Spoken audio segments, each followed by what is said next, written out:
V1. What's the difference between a scalar and a vector? Louise, do you want to give it to me?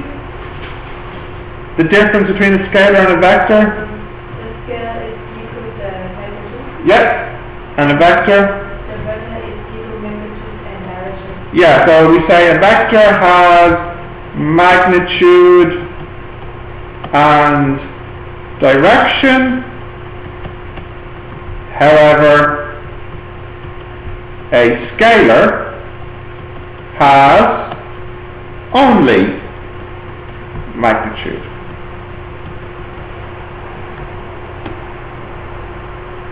And that's it for the first part. Okay.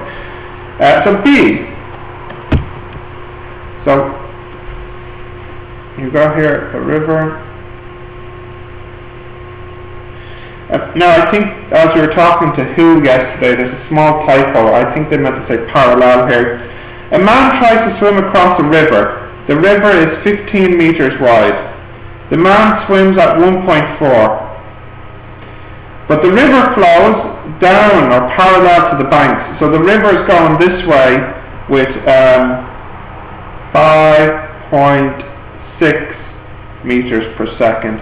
But the man is trying to go across. So what's happening is the man is swimming this way with 1.4 meters per second, but the river is carrying him downstream at 5.6 meters per second. So if you look, it's actually like this. This is 1.4 and this is 5.6. So they want to know the velocity of the man. So that means they want to know the direction and the magnitude here. So we can use Pythagoras to get us to V.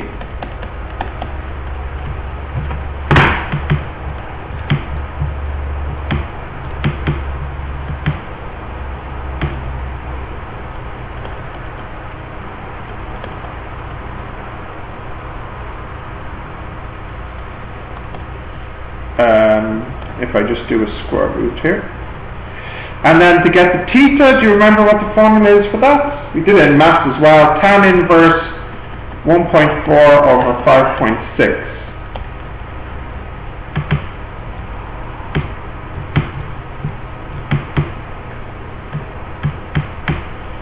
So that is 14 degrees.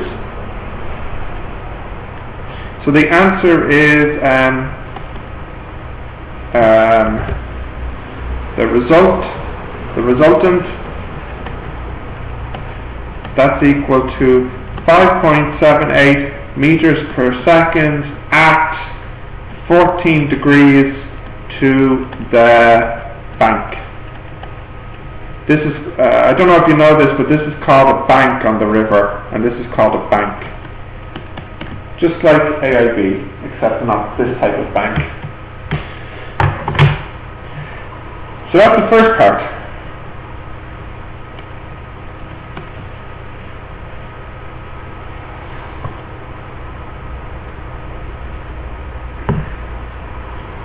So they want to know how far will the man move.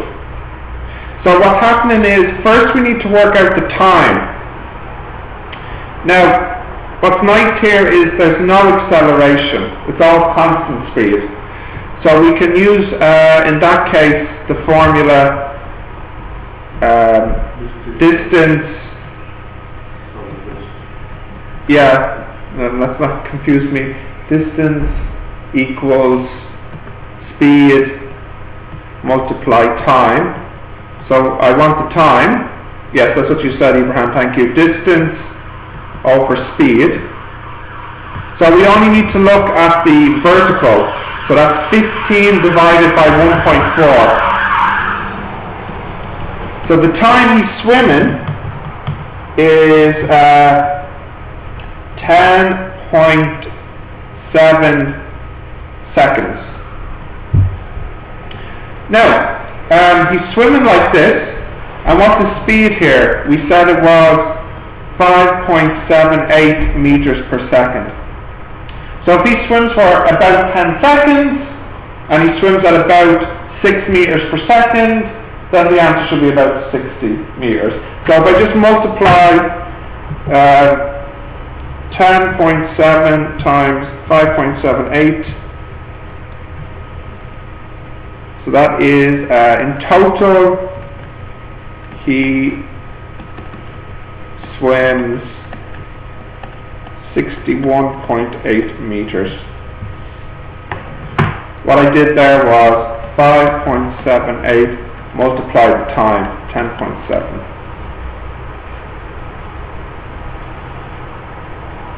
Is that okay?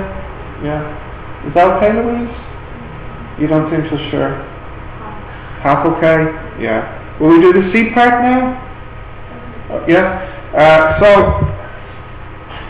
here, a ball is thrown at a velocity of 18.6 meters per second at an angle of 40 degrees, and then this here is actually above the ground, a distance of 9.35 meters. So, what is the maximum height? So what I need to do first is resolve this vector into this piece and this piece. This is 18.6 cos 40, and this is 18.6 sine 40. So the two here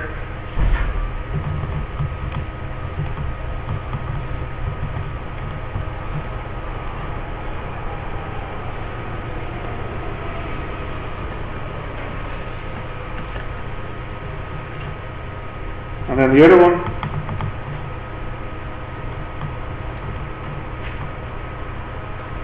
Sorry, it's not 6.5, it's 6. 11.96.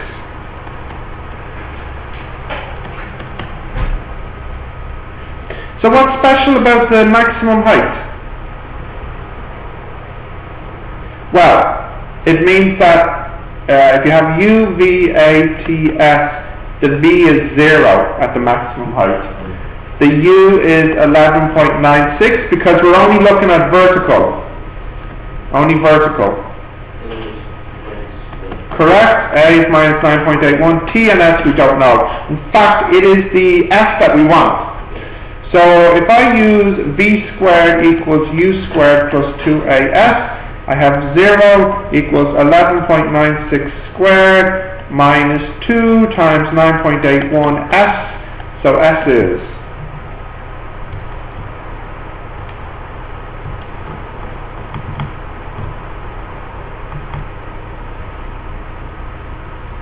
now it's not actually quite this because he's already 9.35 above the ground, so in fact the total height I have to do plus 9.35.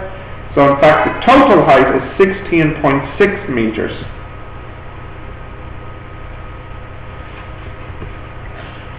Now the next part, they want the time. Well, I can just use V equals U plus AT.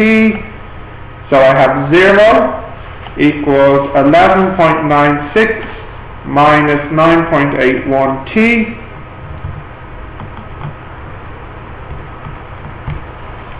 So the answer here is T equals 1.22 seconds.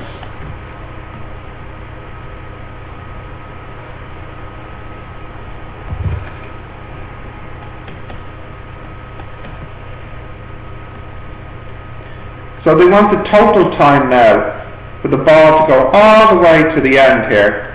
And this distance here, remember, is 9.35. So this is a different problem now. U, V, A, T, S. The A is still minus 9.81. The U is still 11.96. The V is not 0. The T is not 0 and the S is not 0. In fact, I do know what the S is though. What's the S? Nope.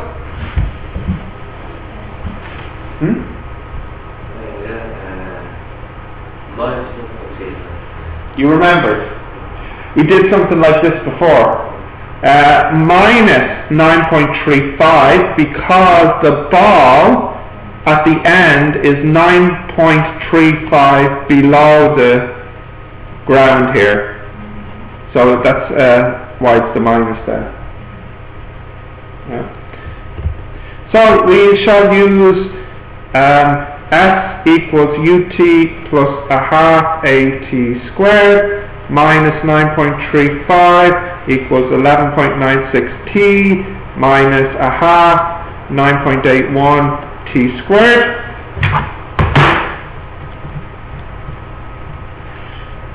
(4.905t minus 11.96t minus 9.35 equals 0. So you have 4.905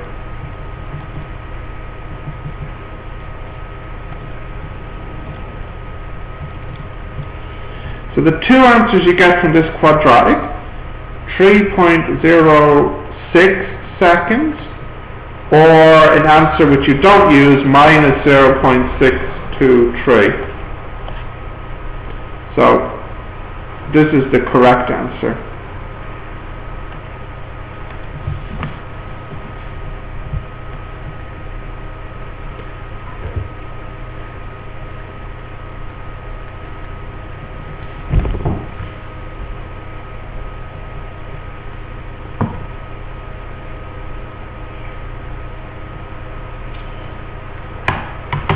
Yeah? So the next part is, what is the distance it travels on the ground? So this is UVATS. In this case, on the ground, the horizontal part, the A is 0. What did I say the U was horizontally?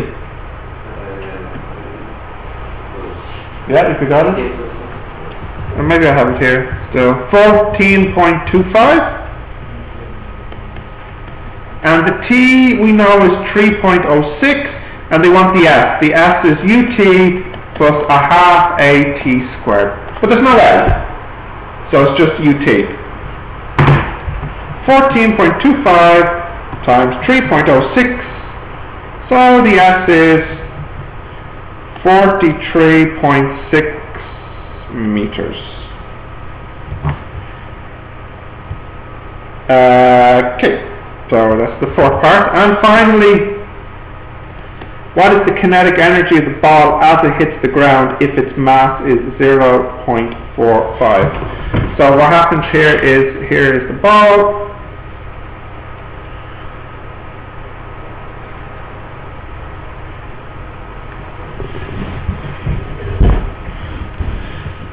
And they would like to know what is the kinetic energy here. But the kinetic energy here will equal the kinetic energy here plus the potential energy here. Now what is the speed of the ball at the beginning? It says that it is 18.6.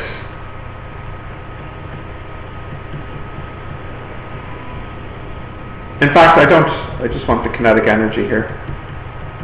So it's a half m v squared plus m g h.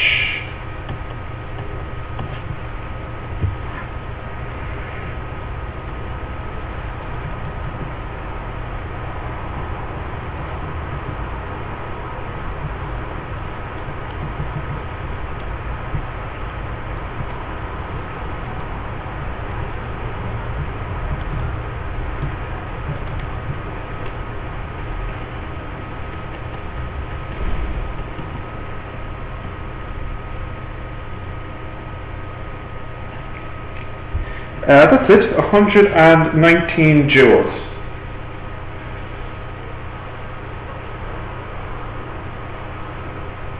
Is that okay, Abraham? Louise? You sure, yeah? Okay. Okay.